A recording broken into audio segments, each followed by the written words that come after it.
Hey guys, welcome back. Tisha here, back for another Married to Medicine review. Go ahead and do me a favor and hit the like button as we talk about this episode. I, at some point, am going to play a clip of the conversation between T and her husband that I think that we need to watch. Because whether we agree with what happened between Quad and Dr. G, there is a bigger issue here that I feel like if you cannot recognize that there are some undertones there that could be seen as abusive, then there's a bigger problem. But we'll get to it. Hopefully my notes are okay. If you're new here, Mondays is when I get the Bravo footage because I do not have Bravo, so I see it through Peacock, so I come late. Today was a long day and I'm hungry. So I didn't get a chance to read over my stuff, but I hope that it gets to the point. If there's something that I forget to mention that you want to talk about, feel free to put it down below. Okay? All right, let's get into it. So at this point, the people are holding King back. You got production. I believe that that's production right there that has King with his arms wrapped around him because he has like a mic pack in his back and he has a wireless headphone over his head and he came out of nowhere, right? So production and Check have stepped in along with Cecil to prevent Greg from possibly getting into harm's way.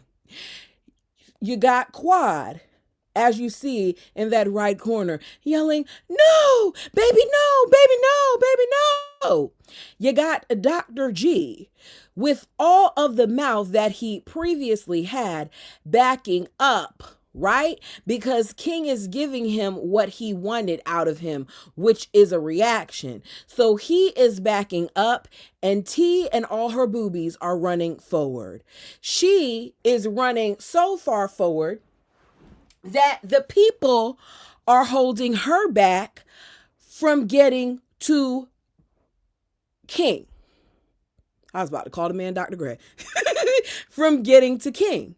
Because King is being held by the men. She's running up, ready to defend her man, ready to get in his face, while Cecil and Quad are telling her to go to her man. Let me be clear. None of these people, in my opinion, were really trying to fight.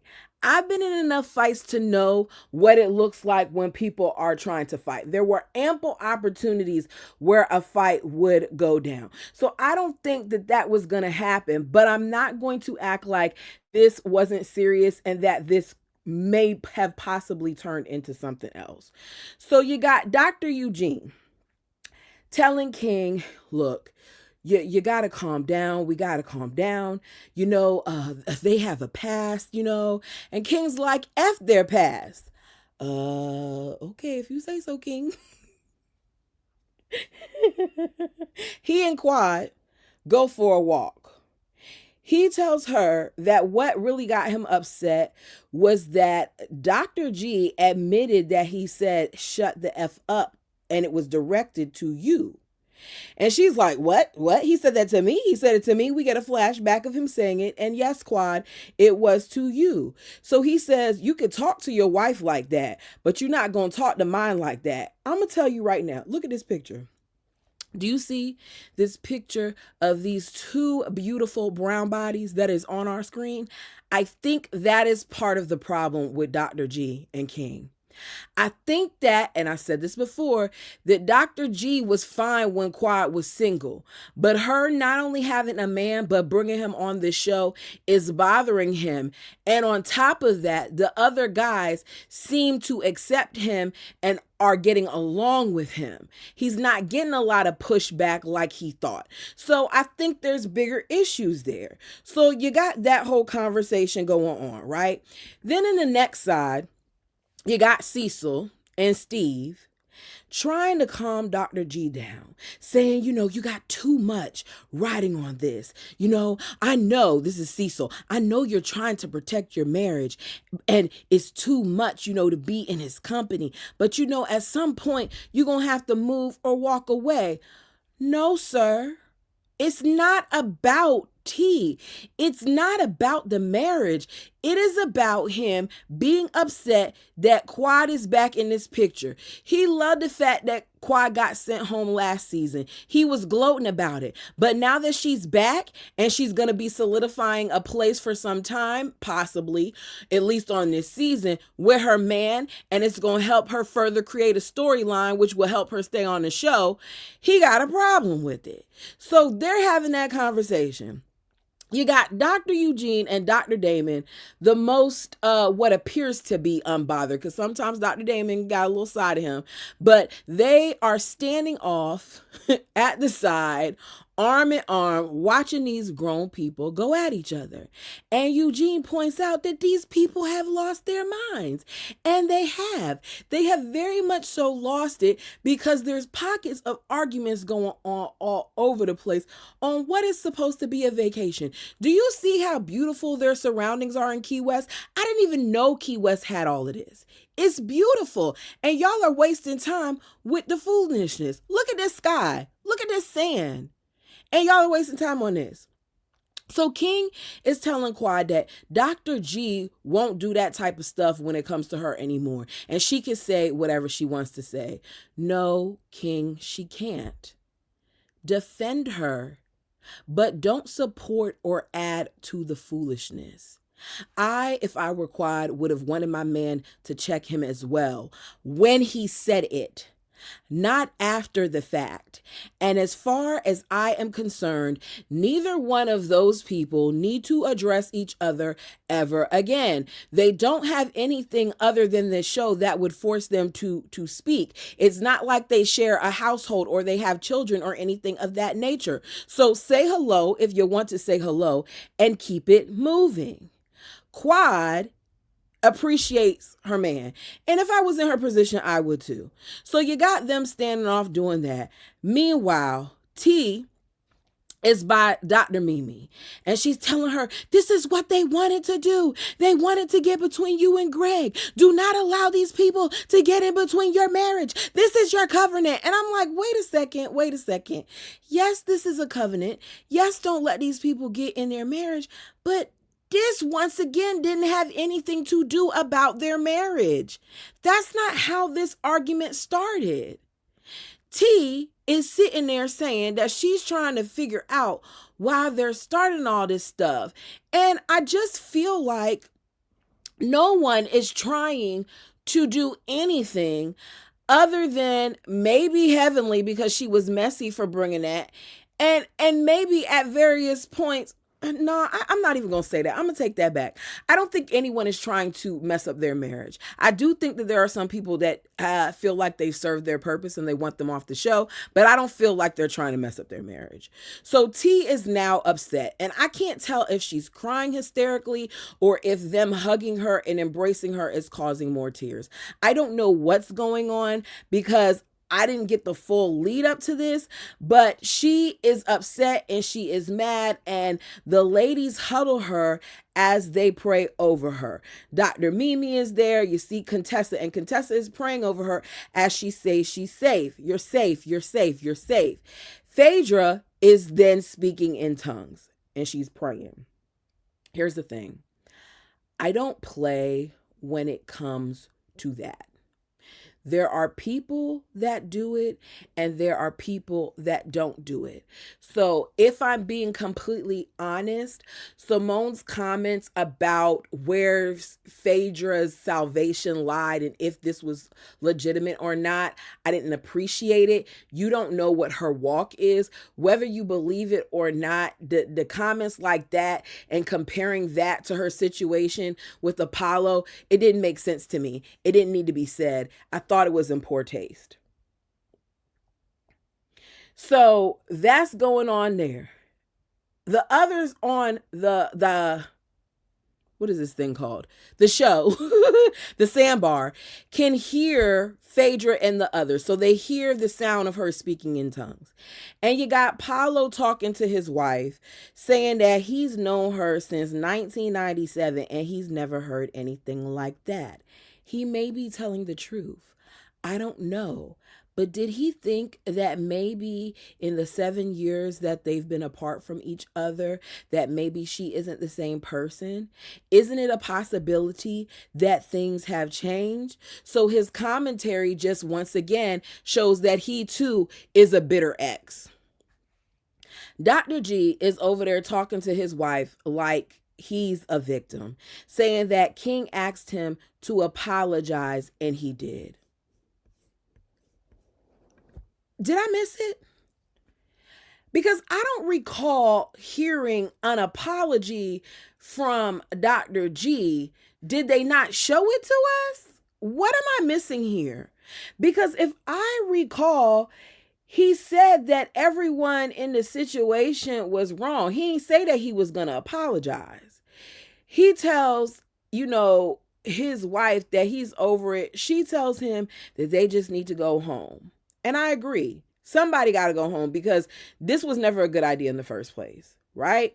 So Simone lets everybody know that at this point, the sandbar experience is over. They have called another boat. You got these 4 on one boat while everybody else is being put on the other boat. At the other boat, you have Dr. Jackie, and she's talking to I want to call him Dr. King. She's talking to King, telling him, it's not worth it. It's not worth all this. And King claims, look, I don't have a problem with him. Now, King, I got to call you out.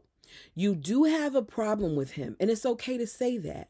You have a problem with the way that he's treated the woman that you're with in the past. You have a problem with the way that he speaks to her. And that is okay. You are just trying to defend your woman. It's okay for you to say that. Dr. Scott and Curtis are talking about how, they hate that it's come to this. They hate that it's come, to the guys fighting. It's okay if it's the girls, but I guess it's not okay if it's the guys. While Heavenly and Contessa are having a cordial conversation, because Contessa's trying to figure out, why things are so deep when it comes to T and when it comes to Heavenly.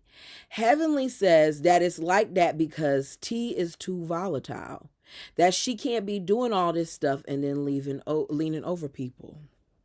Heavenly, you got to stop playing in our faces. We have seen you season after season of not just you being aggressive with the other women, but we've seen the other women be aggressive as well. From day one, Mariah and Toya had an issue. Quad and Toya had an issue. Quad and Mariah had an issue. Lisa and Quad, Heavenly and Dr. Jackie, Heavenly and Contessa, what she called Contessa, Heavenly and Mariah. They all have had issues at various points. So for you to act like this lady is done too much when Heavenly, you yourself have done too much, when you had said things on and off camera about these people who are supposed to be your friends as well as co-workers, that's not right.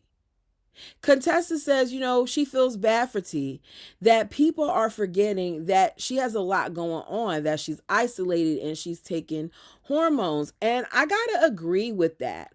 I don't always care for T, but it's clear that she's in over her head.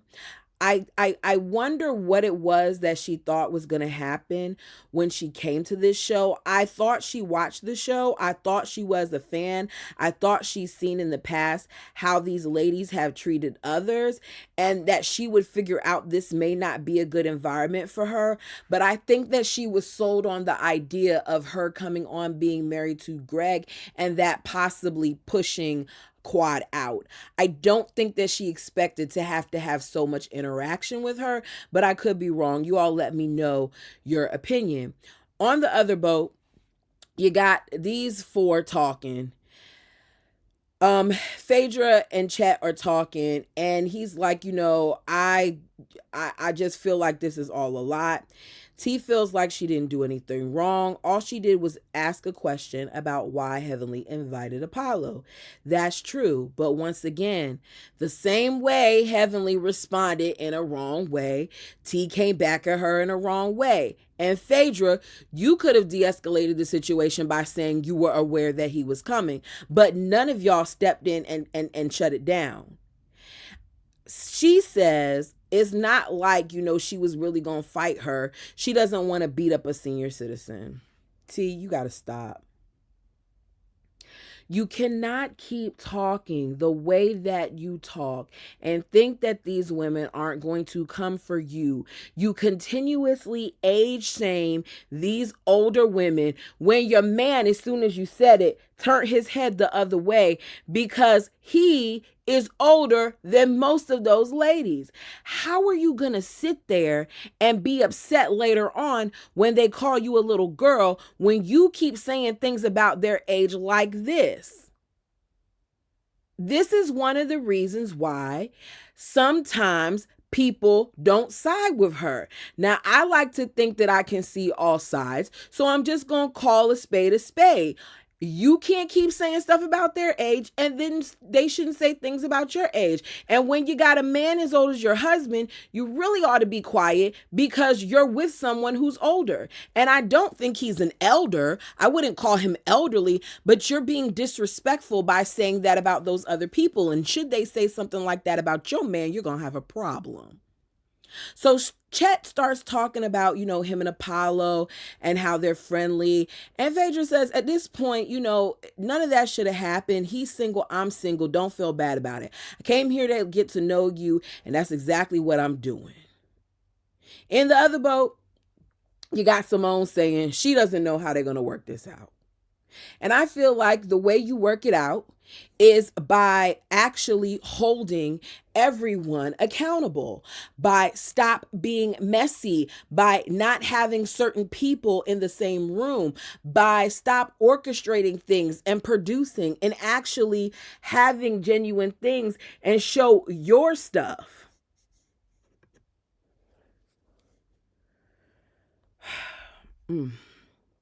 It's the next day.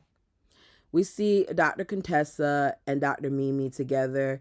She's apologizing for all the crap that's happened during the trip. She's lying and saying, we normally aren't like this. In another room, you got Dr. Simone and Dr. Heavenly, and they're sitting with Apollo and Shireen. And Heavenly is apologizing to them. Why are we sitting here and acting like they are due some type of apology when they knew exactly what they were walking into? They came on the show that Phaedra is currently at, knowing that neither Shireen nor Phaedra normally speak to one another, and that Phaedra has a legitimate reason not to talk to the mistress of her ex-husband. She owes that lady nothing, and if we're being honest, she doesn't owe Apollo any explanations either. So at no point, despite what they're saying, do I really feel like they came there for healing. Apollo continues to try to act like the only issue that he has with Phaedra and her bringing another guy is that the guy is his friend and that she knew what she was doing. And Heavenly goes on this whole rant about Phaedra doing this and Phaedra doing that and all that other stuff. And I don't care. He says that Chat called him last night and said that he had the car outside for them ready to go to the strip club. Did you go? What does that have to do with anything? The man already told her and us that he knows you. Now, was he honest about the extent? No. But I think, and I can't remember where I heard it, that he knows you because of Shireen, because he knew Shireen before he knew you. Shireen, You sitting over there listening to this, and this man keeps making you look like the fool that you are. He is more bothered about his ex-wife than he seems to be about you. He's acting like Phaedra owes him something, and she doesn't. And if I'm being honest, the pettiness in me, if I were Phaedra, I would be dating every last one of his friends just because I could. Just because I knew it got under his skin. Okay, maybe I wouldn't. But I'm just saying, like, that is an option for her. And she would have every right to do it because he played her with you. And then he married you. Dr. Heavenly claims that they came for healing. She knows that they came for healing. And Shireen's like, yes, we did. And it's clear that, Phaedra just had a different agenda. That's a lie. You didn't come for healing, calling her Faye and saying and doing the things that you do. Dr. Heavenly wants to know what Phaedra really thinks about them. Am I missing something here? You're asking this question about Phaedra like Phaedra and Apollo have those type of conversations. They are cordial for the sake of their children. They co-parent. This is a man that is not even allowed in her home. This is a man that just was allowed to come and pick up his kids outside of their home. He tries to say that, you guys are doctors and, she's a lawyer. So it's kind of like a battle of the minds. Simone and Heavenly are eating this up. And they say, yeah, you know what it is that we can see through her BS. Yeah, we're boss bees. We're boss bees. Y'all seem really, really whack for this. This was a pointless conversation. Over in Phaedra's room, her and Chet are getting ready to fly out on their private jet, okay? They're not playing. They getting out of there. Phaedra said, you won't play me. I duck and dodge them all the time. I've been doing this since Real Housewives of Atlanta. So Jackie, she's over there, right? And Phaedra, excuses Chet so she can have a private conversation with Jackie. She tells Jackie, Jackie, I'm the most disappointed in you out of all people. I trusted you. I don't know what or why she's saying that, but that's what she's saying. Dr. Jackie says, I don't understand why Phaedra feels that way because, Phaedra, from my understanding, Heavenly told you that Apollo was coming. So you knew that. I think that she knew about Apollo. I think that she was blindsided by Shireen. I also think that Phaedra understood that you all might play her and she was ready with her ace, which was her date. Jackie says she didn't feel like she needed to get involved because she didn't really have anything to do with it. Phaedra's like, okay, that's fine. But, no one showed up for me. And this group, these type of girls aren't girls I want to be involved with. These aren't the people that I would hang out with. I don't do mean girls. Are they mean? Yes. However, so is Phaedra. Phaedra didn't have a problem last season turning on Quad the moment that she saw there was a little bit of trouble in the water. She didn't have a problem turning on Quad and not speaking up for her last season when the ladies decided to get rid of her. And she didn't have a problem turning on her friend of many, many years, the one that she was in her wedding, when she had issues with them because of them favoring or what they supposedly did in terms of, her and Apollo once they were separating. So if she did it to her people that she's known for years, why wouldn't you think that you're a mean girl too, Phaedra? I think that these ladies thought that Phaedra was going to come on the show and that she was going to add value to their show. I think they thought that she was going to raise ratings and she was going to deliver, but they obviously didn't watch long enough to see that the same thing that she's given here, which is no transparency, no real look into her life, is the same thing that she's given them. So she tells her she's leaving. And Dr. Jackie is like, don't you want to tell the others how you feel? Phaedra says, some people can be played, but I'm not one of them. Jackie asks her if she really wants to leave like this, and she says, I do. As she leaves, Jackie tells her to have a safe trip. Phaedra tells us that One of the things that she's noticed about this group is that no new people survive on this show. I don't know if she's saying that because of Dr. What is her name? Dr. Alicia from last season, the dentist and her oral surgeon husband, they didn't last. I don't know if she's saying that or because of things that she's seen, but she says that people don't survive because of how they are treated. I personally feel like Phaedra had it a lot easier in comparison to the others, but we're going to go with it, okay? Because they actually welcomed you, Phaedra. Like, they didn't hesitate to film scenes with you. Dr. Jackie tells us that they aren't mean girls, that they are honest girls and strong debaters, and that, maybe they didn't have certain questions like that on the bar. Jackie the shade. This is what we're talking about. There was no point in even saying that. She says that it takes certain types of people to hang out with them, that you have to be strong to hang out with them, if you say so. So we go from that to the men and the women separating. I decided to take a picture of this because one of the things that I love for trips is to see the sights, to see the beauty, to see this aerial shot with these businesses and these homes and the cars and the water and the skyline. This is beautiful. So Dr. Damon, King, and Dr. Eugene are in one car. Dr. Scott, Steve, and Curtis are in the next. All the men are planning for today to be a better day. The ladies are together. They are heading to their place, which I believe was like I don't know if it was a distillery. I know it had a bar in it. And Toya is questioning why Apollo was even on the trip. We know why. It's because Heavenly wanted to be messy. So Contessa says, that T left, and Heavenly says, good, she needed to leave. Interesting how now that T has served her purpose, Heavenly, now that you have no use for her, she needed to leave. But you were the main one hanging out with her, taking pictures with her to rub it in Quad's face, and doing the things that you were doing prior to the show. But now she needs to go. Dr. Simone states what we have all known many seasons ago, which is that Quad and Dr. G do not have a good relationship. Were you not listening during the many monologues where Quad explained this?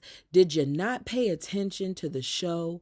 Was Simone not there in the room at the reunion where Quad explained the physical abuse that she endured? Did she not see the mug shots that the both of them had received? What are we doing here? Why can all these adults not see that they played a part in what we've exhibited here at Key West? I personally would never be able to sit by and watch the way that they watched as that whole situation happened while they were playing that questions game. It would have never gotten to that point because the moment that Greg and Quad would have started going at it, it would have been shut down on that first night. So Simone is continuing, we didn't understand, we underestimated the tension, and they both need a lot of healing, prayer, therapy, and peace. I agree. All y'all need help. So the ladies are at the bar, and Dr. Simone says, it's never been this bad in the group, that King and Dr. G's situation made it worse, and we just can't have that, She then lets the ladies know that Phaedra left because they are mean girls and she's done with them. Toya's like, she ain't done with me. I text her, we cool. She doesn't know she responded because she's on flight. Some of them are shocked about this. And Heavenly says, that's Phaedra. Phaedra's the type to leave. Because it said that she took a private jet. And Heavenly says that's what she does. I'm not mad at it. I feel like it was probably a waste because I personally would have just stayed there and not hung out with them. But, it is what it is. So the guys are going to this place to roll cigars and drink some drinks. They're talking and they're drinking. This is what I want to see. Damon asks if anyone has talked to the other fellas. The answer basically is no. They all agree that it was a lot. King says for him, he wasn't uncomfortable. It was just about the disrespect. I don't think that's what it was about for Greg. I think that Greg was uncomfortable. I completely understand that he should stand up for his women. I feel like Dr. G is reckless. He's been reckless, and everyone around there has made it okay for him to be reckless. I just think that the time that King chose to address it, as I said, was wrong. It was too much going on. Damon feels like, King's response was a natural reaction, and he thinks that King sticking up for Quad was something that he would have done too. I wish you would say that in front of Dr. G, because iron sharpens iron. Somebody check him. One of you men, step up to the plate and do it. So everybody's back in their rooms. Toya is laughing at was Toya laughing? See, this is what happens when you don't check your notes. Oh, Toya is laying, is what I meant to say, on the bed, talking to Eugene. Contessa is talking about how crazy it is that her and Heavenly are having some decent conversations. Scott's basically like, it took chaos for y'all to do that. Toya lets it be known that she doesn't want to have to do couples therapy with these people. She's drunk her rum punch and she just doesn't understand of doing it. The point of doing couples therapy with them, because there's other things that they could be doing. Eugene says, we're going to go and we'll just be like, Heavenly and Damon, and say that we're perfect and we don't have any issues. I'm with Toya. I think that y'all do a lot of unnecessary, let's sit down and have these conversations, when you should have a actual professional come in that doesn't know all of you and lead it out. So while en route to the lemon squeeze, Dr. Scott, Mimi, and Contessa and Steve are in the car. They decide to FaceTime T and G to let them know that they're missed, that, they aren't out of the group, and see if they're okay. They thank them for checking on them. G is still very much so upset, talking about what King did and didn't do. In Atlanta, Sweetie is fixing something to drink. They sit down at the table. They're talking, right? He says that his main thing was that he got upset about her saying, her being Quad, that she left him. He didn't want to hear that BS. T tells him, don't let it get to you. Greg, she did leave you. And you're remarried. And you supposedly move on. So her saying that shouldn't have gotten under your skin. I would have understood more about you saying that what got under her skin was her talking about T and throwing a baby shower, than you talking about her saying that she initiated a divorce. He claims that he's just happy that, Chet got in the middle of it and that he got out of there, because if he didn't, then it probably would have been a fight to the death. Sir, please. You were backing up and running back. It wouldn't have been no fight to the death. T is looking at him like he's crazy, because T knows that it was a whole bunch of people around and nobody was going to let it get to that point.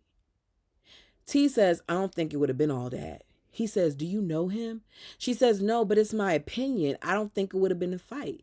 He tells her that she is naive. She starts talking about being combat trained and all that other stuff. And he says it doesn't matter if it's a woman or a man. A woman can't, go up against a man like that, while she's saying that woman or man, she could defend herself. And he's upset about her running in this man's face. I'm talking all over the place because my notes are trash. Let me get to this scene, this clip here that I want to show you all of what was said. Because to me, this is a bigger issue here. Here we go. I probably was right about a few things about him. Like what? See, this is you. You can be so naive sometimes. I'm not being naive. You can be so naive sometimes. You're not getting nowhere with that, so you gotta really calm down. What did I do? You know what you did. No, what did I do? Be quiet. It's your fault. Don't say shit to make me go off. It cut out. I wanted the other clip, but Quad took it off her page. He tells her he's not going to talk to her about it, and he just goes upstairs and closes the door. She goes up there and goes behind him. He's forgetting that she's still trying to protect him because he's running his mouth. Listen to what he says to her. It's not my fault. It's really not my fault. It really is your fault. I have an entitled to my opinion, Gregory. Your opinion makes no sense. Right now, I understand it's a sensitive time. You think you know everything, don't you? I'm looking out for the team. Well, you should look out for the team by listening to the leader of the team. All right, I understand that you're upset. You're making me hype. But it doesn't get to a point where you have to say I'm naive. Don't do that. Don't do that. I don't know who you think you're talking to. Be quiet. I don't know who you think you're talking to. Be quiet. Don't go. Stop saying stupid stuff. That's not saying stupid. You won't get the reaction that you don't want. Okay. How about that? Stop. Is she his child or is she his partner? And I'm asking that question because the way that he talks to her is very much so giving that you're my child. I do not think that her running up towards that man makes her naive. I think it was a foolish choice. I think it means that she overly trusts. Because men like the ones that she's married to, had she have done that, may have responded in a way that she wouldn't like. I also think that Sweet Tea, as I said earlier, was well aware that production was there. My question is, based on the clip that you guys just listened to, why does this man always speak down to his wife? Here she is showing up for his disrespectful tale yet again while he talks down to her. She's supporting and protecting you, Dr. G. She's telling you not to do that. She's very aware of the microphones, as are you. And I'm tired of us women doing this. And I'm saying us because I myself have done it too. T deserves more. And I hope that her father gets a whiff of this and checks his butt. As I said before, if Quad was in the same place as she was last year, I don't think that this would be a problem. So we're back on their vacation. Dr. Mimi has brought lemons to the lemon squeeze. I'm going to sum this all up by saying that Dr. Mimi and Toya brought it home for me. The question that they're asked is, what do you all think about exes being in the group? Dr. Mimi says that these exes, if they come to the group, need to make sure that they've done their work separately before coming. If they have not been able to do so, then they need to exit. Sounds cruel, especially with her being new to the group, but I agree with what she has to say. Dr. Jackie points out that as far as she's concerned, when it comes to her and Curtis, exes are a no-no. No ex is welcomed around her because she would not be able to handle it. The moment that she said that, I immediately found myself wondering why certain rules in this group only apply to certain people, because they would have never done that to Jackie. Dr. Heavenly and the others welcomed T into the group because they were on the outs with Quad. I think that to me shows the level of their friendship, because whether I'm on the outs with a friend or not, I'm not going to give any opportunities to the enemy. Understand, I'm not calling T the enemy, but Dr. G is. Toya, for me, was the MVP of this episode. I may not always like her. I may not always like the way she treats Eugene or the things that she has to say. But one thing about Toya is Toya will sometimes say the things that the rest of them do not say. She says T was wrong, Dr. G was wrong. But we got to be honest, right? We do some messed up stuff. We do. Thank you, Toya. Heavenly then takes the time to say that, she was wrong for being sweet, bringing Sweet Tea around Quad and not considering her feelings. And I want to know, at what point did she realize that? Then Quad gets it and King gets it. And King just talks about how, it's a natural, this whole situation isn't a natural environment. He agrees that both of the parties have not done the work. That means he's including Quad in it. But the emotions are real and they're going to go through it and they're going to try to work through it. Dr. Eugene wants to make sure they're considering G's feelings as well. I personally disagree with that. I think that Gregory came back to the show after being off the show. I don't care anything about his feelings. Maybe T's, but not his. And Quad kind of says, like, in doing that, also see her perspective. Curtis wants to know how they can reach out to Dr. G and T and Phaedra because they're still part of the group. Dr. Contessa lets it be known that they spoke with Dr. G, and even though King is calm, Dr. G is very heated. Steve is over there talking about it takes maturity to move out of the situation, and I feel like you're giving the man too much credit because nothing about what we saw was mature in any aspect from any of these adults. Contessa feels like sometimes you got to move from the negativity, and I think she's trying to relate that to her and Scott. It was more than negativity. You all were having issues that you needed to handle off camera. Dr. Damon says that overall these are great people and he accepts everyone. You got to understand nobody's perfect. Steve feels like this is wisdom that he's speaking from. Long story short, the group feels like they're going to have to make some decisions when they come back. In my opinion, it sounds like it's going to be a repeat of what was done to Quad, where they eventually got to pick whose side they're going to be on. And I don't know how that's going to work. If there's something that I left out that you want to discuss, feel free to put it down below. I think that they made this episode seem like it was far worse than it was. It's been confirmed that the man didn't touch him. We see that production got in the way, but I'm not surprised in future episodes where we see that Dr. G tried to file a charge. Let me know what you thought of this video. Until next time, say it with me now. Peace.